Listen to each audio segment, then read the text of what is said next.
Thanks for joining us today. I'm going to try to share my screen again. I'm having some issues that it was reported, so let me try this one more time and see if I can get it to share appropriately.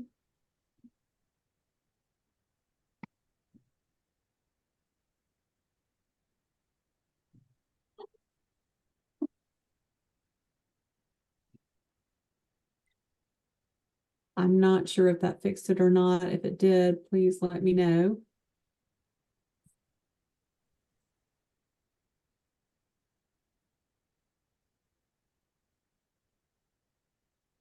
Susan, will you come off mute and tell me if everything is good to go and I should get started? It looks good. We can see your presentation. Okay, great. I'm not sure why the top part is showing at all, but as long as it doesn't impede the presentation, then I'll keep going. Okay, well, thanks again for joining us today. This is the February installment of the Academic Alliance Evidence-Based Practice Network. Our topic today is writing standardized goals for students with extensive support needs. Whoops. Sorry, too fast on the clicky there. Still in the building. Can you please come for a public round, Mr. Wall? Whoops, cancel. Oh, clicking on too many things. Goodness gracious. Okay, this is where I want to be. So the Academic Alliance of South Carolina, our purpose is really to share expert information and instruction, coaching, consultation to schools and districts to build support for those implementing evidence-based practices in that tiered instructional framework. And our focus is those academic components of reading, writing, and math. So here I am talking to you today. I'm Deanna Parrish. A little bit about me. I'm a wife and a mother and have been an educator for 20 plus years, including classroom experience for both students with mild and moderate intellectual disabilities. I served as a lead teacher for a low incidence population in the district, as well as special education district administration, was a coordinator for curriculum instruction and school-based programs, and a district special education leader. I've been the director of the Academic Alliance for 2 years now, and I also support the university by teaching, by serving as an adjunct professor, teaching Introduction to Exceptional Children classes for undergraduate and graduate students at the university. So a little bit about you, if you don't mind dropping into the chat what your role is and what you hope to get out of today. And while you're doing that, I'll just tell you a little bit about the guys on my screen here. On the left is Fozzie. He was a foster that spent some time in our home before he found his forever home. And his role was just to be my companion in the office and hang out, and he was very good at that. On the right is my son, Charlie. He's 13 years old and is very into baseball. And he always is looking to get out of a visit to the ballpark, a souvenir to take home from a baseball that's tossed up to him. So let us know about you and who you are and what you'd like to achieve today in our session. Next is the QR code to the presentation folder. We're also going to drop a link to this in the chat so you can access not only the presentation, but the resources that we're sharing with you today. There's a lot of good things in there for you to dig into later on after we go through the presentation. So I'll just pause here a minute so you can either grab the screenshot or the link that's in the chat.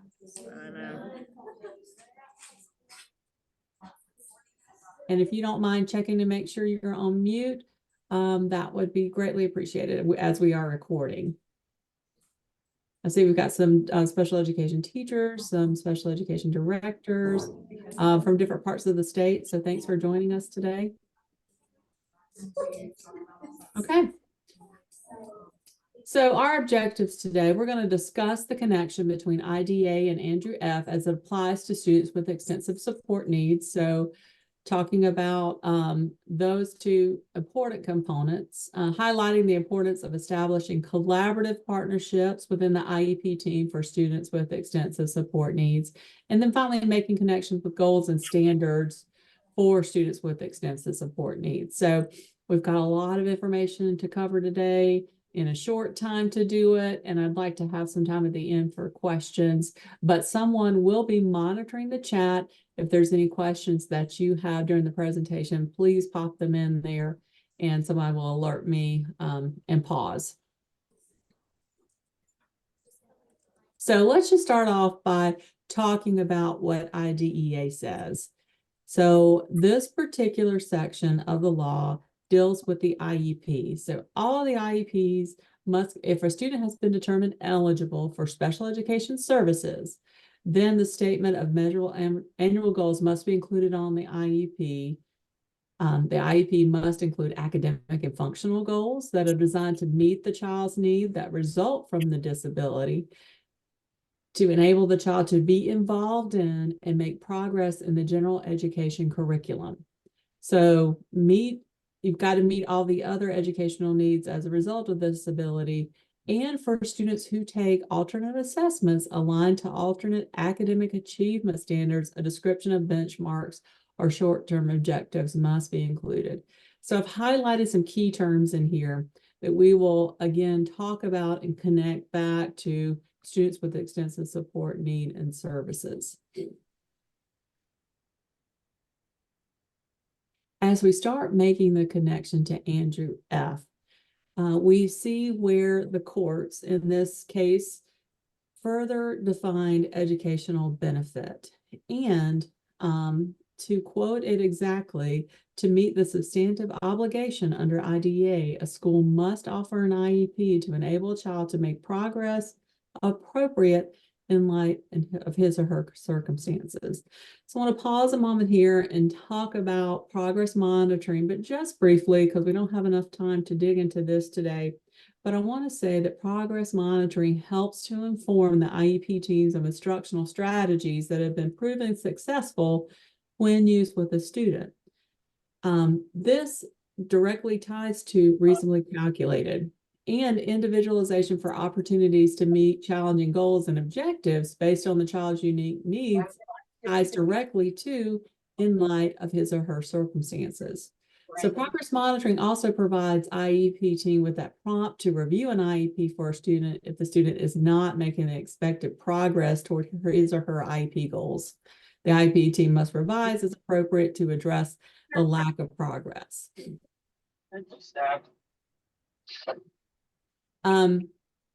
So the IEP team must aim for the child to make progress. After all, the essential function of the IEP is to set out a plan for pursuing academic and functional advancement.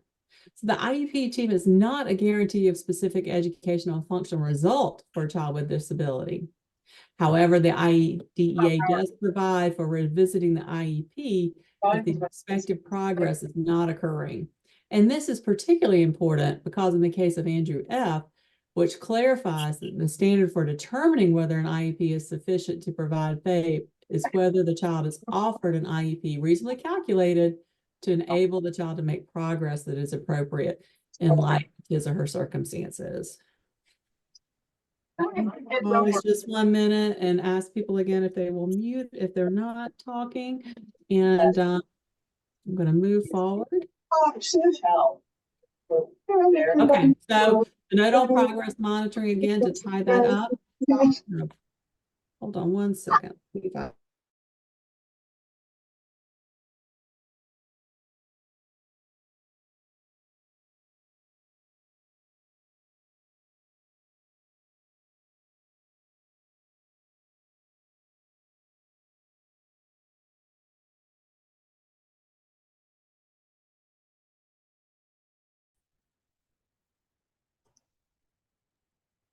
Oh, was I muted for a minute there? I'm sorry. You were, I'm sorry. Okay, I'm going to go on because I'm not sure what part I was muted on. Okay, so let's talk about the South Carolina College and Career Ready Standards. These standards are content-based standards. That is the general education curriculum for the students in our state. South Carolina does have prioritized standards right now, and these are a subset of the South Carolina College and Career Ready standards that are considered essential for all students to attain. This subset includes standards that are assessed in the statewide accountability assessments. And so these prioritized standards help teachers focus on what are the important components for instructions and applications that are included in the standards. Okay, they provide suggestions that are intended to help teachers make content accessible to students with a variety range of abilities within the classroom. The activities and adaptations here serve as a model for how students participating in SC Alt assessment may receive academic instructions while facilitating a connection to life skills. It is very important to note that we have new ELA standards that will be rolled out next year. And many of you are learning about the standards now because the ELA standards have been pared down to way less standards than there were before. It is our understanding that they will not continue to do prioritized standards in the area of ELA. We do not know that for certain, but we have been told by the State Department that they are at this time not developing prioritized standards for ELA. However, right now, for our all content areas for SC standards, there are alternate achievement standards that are available, and all those alternate achievement standards content areas have coordinating support guides. So at the bottom of the screen here, you see that there's a little information about those support guides. They provide guidance to the teachers for including students with significant cognitive disabilities in challenging academic instruction. And these support guides really highlight the essential features and the essence of the grade level expectations. So these support guides, the alternate achievement standards, they are included in the folder for you. But if you are a teacher who administers the SC Alt assessment, you have access to this through the SC Alt portal.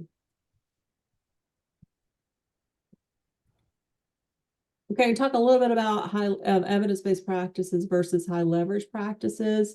So evidence-based practices are those instructional strategies proven by research to have effective results for particular students at particular levels. And they're they're content focused and in the areas of reading, writing, math, and behavior. We're going to talk more today about the high leverage practices, which can be implemented and used across content and across grade levels. The high leverage practices are divided into 4 areas: collaboration, assessment, instruction, social emotional behavior. And we'll be talking about a couple of practices in 2 of those areas today. Okay, you've been hearing me use 2 different terms so far. So I've said students with extensive support needs and students with significant cognitive disabilities. With using the new high leverage practices for the population of students who have multiple areas that need support, they have introduced the new term students with extensive support needs that focuses on the student need and not the deficit, like the language of significant cognitive disability. Our state still uses that language in many of its support documents, so I'll still use that language, and you'll see it in the presentation as appropriate to any of our state level support documents. But I did want to introduce this term to describe students who need support and assistance in multiple areas, including academics, communication, social, behavioral, gross and fine motor, and health. So these are the students that we're highlighting today and that we're talking about today in this presentation. So our first high leverage practice is having to do with collaboration, and it's with colleagues to increase student success. So here's just a little screenshot of the front of this book, High Leverage Practices and Students with Extensive Support Needs, that this information comes from today. So why is it important to collaborate? We know it's important to collaborate for any student, but especially for these students with extensive support needs, because they need support across the many domains. That means many service providers are helping and assisting with designing and delivering their special education. So the collaboration does promote that comprehensive support for goals connected to the general education curriculum. Remember, related services support a student's success in special education. So that means for a student who might need goals in academic and functional areas, the related service providers will be connected to those goals and help support the student achieving that success on their IEP. So how are those different members of the IEP team connected to supporting students with extensive support needs? I want to first start off by talking about the general education teacher, because this person is the person who has the most knowledge of the standard content areas for the age grade level that the student is aligned with. So the general education teachers typically who, when I was in the classroom participating in this, we often tapped into those who actually saw our students, and that was our special area teachers, like our PE teacher, our music teacher, our art teacher, our media specialist. But I would encourage you to connect with that general education teacher, because that teacher is going to bring to the table the knowledge of those content standards that you need when developing goals that are appropriate for the student, that are aligned to the general education curriculum. So IEP teams must, to the maximum extent appropriate, educate children with disabilities with children who are not disabled. We know this, but removal to special education classes or separate schooling, removal from regular classes, occurs only if the nature and severity of the disability with supplemental aids and services cannot be achieved satisfactorily. The grade level general education classroom is the least restrictive environment, and the placement cannot be based solely on curriculum modification. So very important that that teacher is in your meeting and helping to determine what the LRE is. That is a significant consideration for an IEP. So that teacher is very important for helping plan instruction, implementing supports, and assessments to ensure that that student is making progress in the general curriculum. And of course, the special education teacher, another important team member who is working with that general education teacher to plan for any inclusive opportunities through curriculum supports, supervising training of the paraprofessionals who are often working to support our students in various environments, and really coordinating with the related service providers to make sure special education services are delivered for students. Again, we mentioned paraprofessionals who provide support for all students in the classroom. They could lead small group instruction, assist with data collection, or facilitate those peer supports. Again, they're supporting the student's success in making progress. We've got our speech and language pathologist. I'm going to quickly go through these because we have a lot of information to cover. And I know many of you are familiar with these team members and their components, but I wanted to reiterate the importance of the collaboration. Our OTs, our PTs, our other healthcare providers, including behavior analysts, our teachers who support students who are deaf of hard of hearing or blind or low vision. I can say, as a teacher in the classroom working with this population, I work with every single person here that has been mentioned. So I know how important it is to collaborate to develop a quality IEP. All right, so just to give some strategies for collaboration is some interdisciplinary teaming, is, developing a process where all team members address the student's goal in natural settings, that supports that are needed or learned from all, more opportunities for students to practice skills in natural environments, increases that skill acquisition and generalization.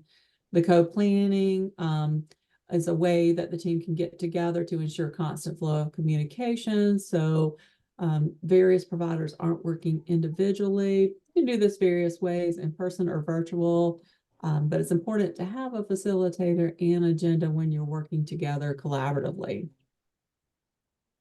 Develop that team communication system that everybody can access. If the special education teacher leads the effort on this, maybe a collaborative drive or a way to share information is started by that person, and make sure to target members' preferred method of communication. If you're going to use an electronic platform, email, text, whatever works for your team, so everybody's given that input. When you're sharing information and communicating with other professionals, make sure that you start at the beginning of the year. That really empower that gen ed teacher to learn and become proficient about that individualized supports that a student needs. If we're in the classroom with our students, then we are taking ownership of the students, and the general education teacher really needs some time with them. We don't want to work on isolation of the goals. Sometimes an IEP at a glance form is helpful for students who are participating or receiving instruction in gen ed. Special education teachers can support by classroom visits and providing follow-up. And we always want to make sure during our professional interactions that we're using that person first language, that we're focusing on the student's support needs and not their deficits. We don't want to make assumptions that students cannot do the work. We always want to assume a higher level of expectation. We maintain students' respect for their point of view and their family's point of view, and of course, a high level of confidentiality.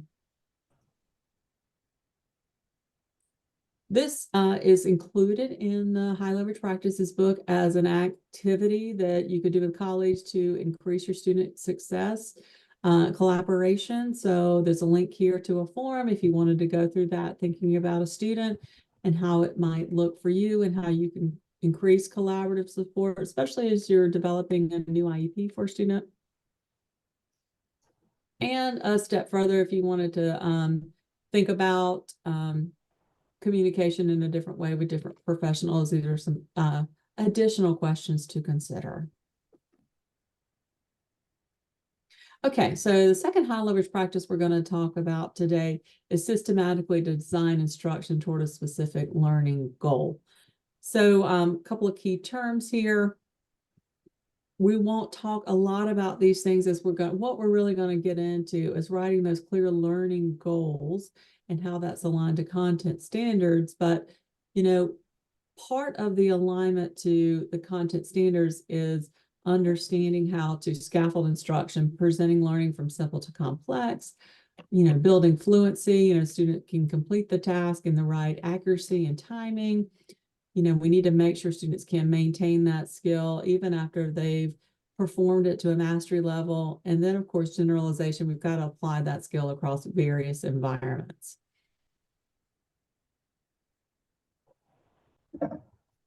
Okay, so let's talk about writing clear learning goals. So for that systematic instruction, a learning target or goal needs to be established first that have clarity to be understood by all. So we want to first look at the condition. So under what context will the behavior or skill be expected to occur? For example, when given a third grade reading passage. The second one is what level of independence is expected to complete the skill or demonstrate the behavior. The criteria level of proficiency, so we're talking about the timeline. So we'll click all these arrows in so I don't keep clicking, but when we're talking about the condition, what setting, what materials, what cues, what assistive technology, in what environment, think about all those things for our students with extensive support needs. And when we think about the behavior, what does the student need to be able to do? This is the student behavior, what we're teaching. Is it observable? Is it measurable? In the criteria, how will we know when the student has mastered the goal? what level of performance of the behavior for what length of time to demonstrate confidence that the student has mastered the skill. Can they do it consistently over time and opportunities? Remember, mastery level must be meaningful in the context of where the student will use the skill. And then again, consider all phases of learning. I have linked in here a great tip sheet from the Progress Center that puts all these things together very nicely. So please check out that. Next, we want to prioritize those learning goals for students with significant, with extensive support needs. We need to consider that family and that caregiver input, the student input where possible, that access to general education curriculum, the academic and functional skills, and the integration of these within the daily routines. Very important, so the students can learn what they need to do to be successful when they leave school. So linked in here is again another Progress Center resource on planning for instruction. And there's also additional instructional briefs in here as well that I encourage you to check out. They're really excellent. They are short tools that have linked resources to help look into planning for that instruction, planning for instruction that sets meaningful targets. So if we're sequencing instruction to increase understanding and comprehension, we're making sure that instruction is logical, it's building on that prior knowledge, that it facilitates student comprehension and promotes the maintenance of learning over time. So we first need to think about, have prerequisite skills been mastered? Are we providing differentiated supports via instructional examples? This could be, this is really important when you think about connection to grade level content. Do we use prompts to assist students when responding in these situations? But don't forget to fade prompts once the student can begin responding correctly. Establish background knowledge in concrete ways. This not only helps students with significant with extensive support needs, but any student who is struggling in a gen ed classroom. Keep checks on those mastered skills by planning for skill application immediately, including using reinforcers to generalize in various environments. Now, remember, we need to make sure the student can has challenging goals and can make progress in light of their circumstances. So a way to do that is to think beyond just simply recall for students. So I included this Bloom's taxonomy for question stems to show that there are ways that you can include higher level skills, increase expectations and rigor for students with extensive support needs by using additional strategies like graphic organizers, meaningful stories and application, and organizing content for deeper meaning. So, you know, help simplify that information, you know, connect with relationships between the concepts, personalize learning with the student interest and even themselves, their friends and their family, you know, create that connection through meaning. And then prepare questions in advance that span the depth of knowledge for students and dive into those higher order questions. And finally, always systematically assess student progress. Again, that's going to tell you back at the beginning, it was your IEP goal reasonably calculated. Is the child making progress? You will always use that for instructional decision making. All right, let's look at a quick scenario. So here's Jeremy. He's an 8-year-old boy with autism who struggles to wash his hands independently. So we're looking at a functional skill here. So I've heard a lot of people say, well, functional skills can't really be tied to any academic goal. Well, while Jeremy has demonstrated some prerequisite skills, he often does not do what we need him to do, which is wash his hands independently. He is beginning to associate pictures and symbols with words. So what we need him to do is complete the hand washing step. He needs to demonstrate mastery for 3 consecutive times, requiring only a verbal prompt. So when we look at the cue, he's getting a prompt, wash your hands. And here we have the steps listed on the right-hand side, 1 through 8. In this instructional scenario, I would recommend a backward chaining approach to instruction, meaning start with the last step first and work backwards. A lot of times in this instructional strategy, that is the simplest step first. So again, we previously talked about moving from simple to complex. So in this backwards chaining scenario, you can see that the last one is pretty simple to throw away the paper towel. So if we're going to develop an IEP goal for this student, we're going to look at that condition, the behavior, and the criteria. So his condition, we're going to give him a verbal cue, wash your hands, and provide that with a chart with pictures and words. So we know he's starting to connect that academic component of reading by connecting pictures and words. What do we need him to do? We need him to complete all the steps for hand washing.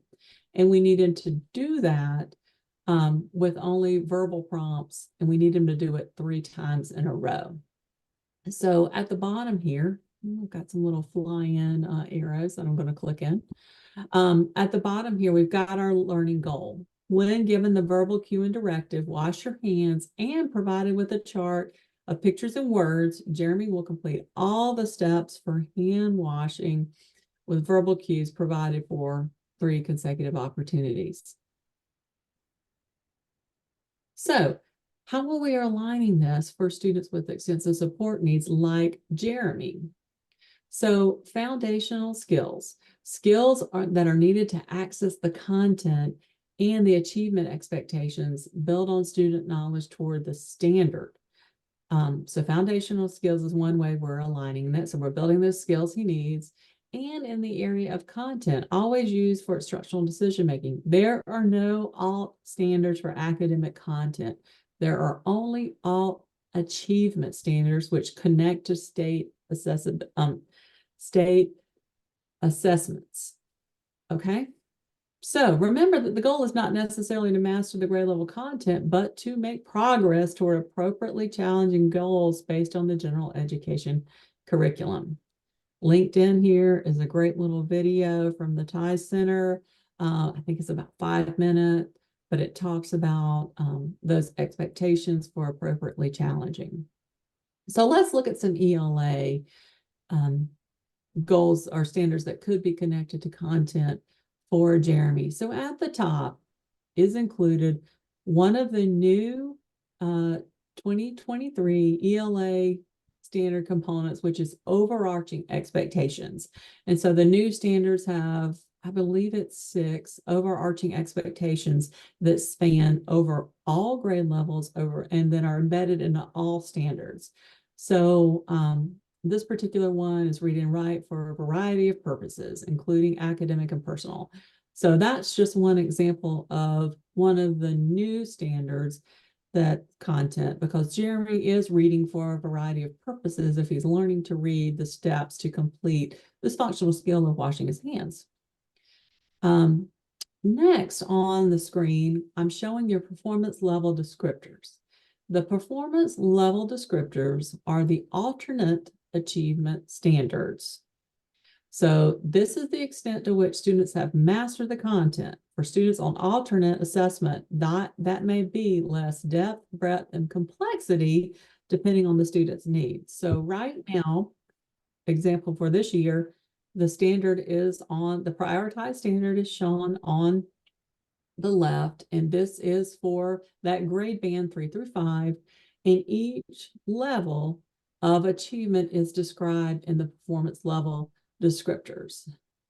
Teachers can use this for instruction because it really shows what the students need to do and demonstrate to show that they have the they understand the content of the standard. So state standard content is shown at the top in the orange, and then the achievement standards, again, which is different, is shown with the performance level descriptors. Performance level descriptors for ELA is in the resource folder. But remember, all students, including students with disabilities, are to make progress in the general ed curriculum, which is the state standard content. Essential knowledge, including at the bottom, is a part of that prioritized standard that I talked about earlier that is going away with the new ELA standards, but it is included now. Okay, so we talked about that learning goal for Jeremy, and that it is important that it is required because he's a student who is participating in alternate assessment, that there are 2 objectives. So there are different ways that you can include objectives or benchmarks toward this learning goal. First, you may look at a different target prompt level. So prompt level fading over time. So here it says with just a verbal cue, well, maybe you provide some hand-over-hand manipulation, and then reduce that over time in the objectives to where he's able to do it independently. You can also look at changing the behavior, example, like reducing the number of steps he has to complete. So if he's new to the skill, maybe he completes the last 3 steps in the sequence and you move up till he can complete steps 3 through 8 and then steps 1 through 8. Or you could look at changing the criteria. Instead of for 3 consecutive opportunities, you're looking at for 2 consecutive opportunities. So how are you showing that student is making incremental progress is the purpose of the objectives or the benchmarks toward that learning goal.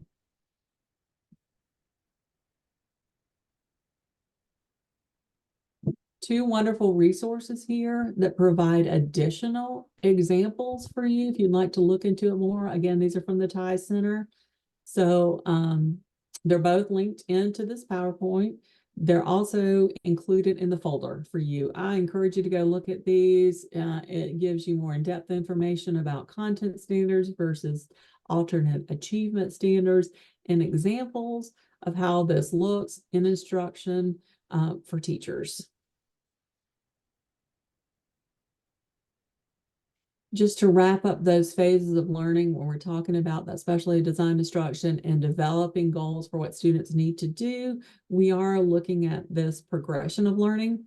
So the acquisition stage, the initial learning, where the student is receiving direct instruction, frequent practice opportunities, continuous enforcement, building on the fluency, so performing that skill with accuracy and timeliness in real life. So it moves to more an automatic skill and not skill has to be thought of over and over again. We're thinking about maintenance of the skill after the instruction have ended. How are we revisiting that to determine if the skill has been retained or if reteaching is necessary? And then generalization. Can the student perform that skill wherever they are? And the teacher can help do this by varying the materials, the settings, the responsiveness to others. Always remember, collect and graph your student data. This is how you know if a student is making progress, if your goal is reasonably calculated. Here are the references used to create this presentation for you guys today. And again, links to the Progress Center, lots of good information, TIES Center, IRIS Center, all these national TA centers are great places to go to further your knowledge and information. Academic Alliance is starting a community of practice for teachers or professionals who support students with extensive support needs. If you're interested, please click the link embedded in the Google form icon on this slide. Just give us some information about who you are, what times you possible times to meet, and some topics. I put a couple in there, some ideas, but you are welcome to add any topics. Again, I know that with the administration of alt assessment coming up, you know, it might be good to connect and just chat as a community about this population. So I hope to connect with you further. If you'd like to join us for that, please sign up. And maybe, I don't know, Susan, would you be able to pop that link into the chat as well so people can access that Google form from the chat? I will. Thank you so much. The Academic Alliance website is live. We are updating it, constantly adding new information. Please go to it, take a look. If anything is missing that you'd like to see, you can fill out a form on the site and we will work to get that included. We're trying to add content every day that educators want to see and we can help them with. You're here today, so you know about our Evidence-Based Practices Network, but all the previous webinars that we've held are connected here with our one-pagers. So this is the QR code that will link you here.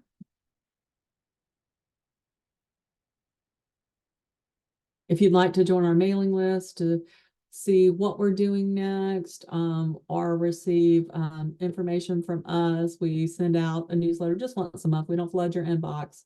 So we'd like to connect with you. I will tell you that we will be at the upcoming South Carolina Council for Exceptional Children Conference at the end of the month. Academic Alliance will be presenting in the CASE pre-conference where we're going to talk about developing substantially appropriate IEPs. And we also will be presenting during the main conference, March the 1st at 9 a.m. About specially designed instruction. That session is titled Unwrapping SDI. So if you're at the conference, please come by. We'll be at a table, say hello to us. Tomorrow, we have a problem solving practices webinar beginning.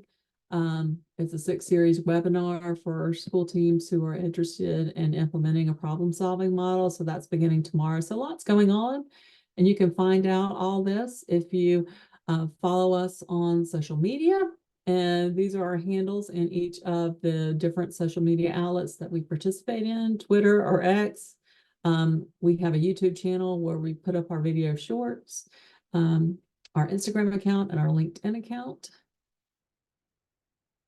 And then our contact information, you have my email, you have Dr. Susan Thomas, who's our lead facilitative coach, Jenny Saunders, who's our project coordinator, and we have a USC email address and a Gmail address. So there's lots of ways you can connect with us, and we hope that you will. I am going to pause and see if there are any questions in the chat, or if anybody would like to come off mute and ask a question for clarification, please feel free.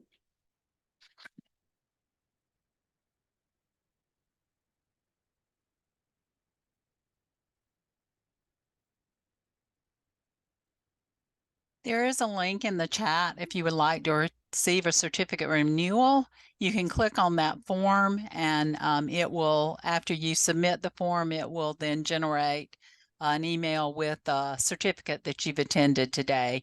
And also, if you're interested in the community of practice, that link is in the chat as well.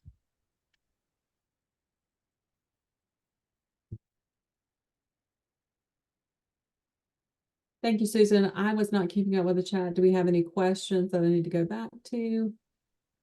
There are not any questions at this point. All right.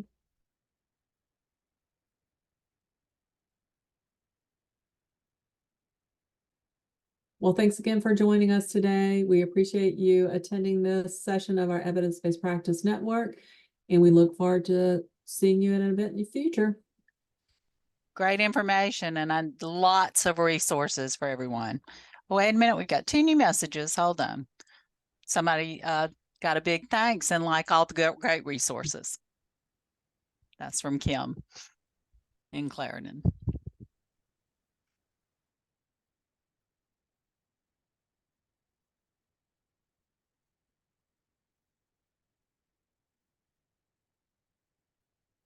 Thanks, everyone. I'll stay on for a few more minutes just in case anybody thinks of anything.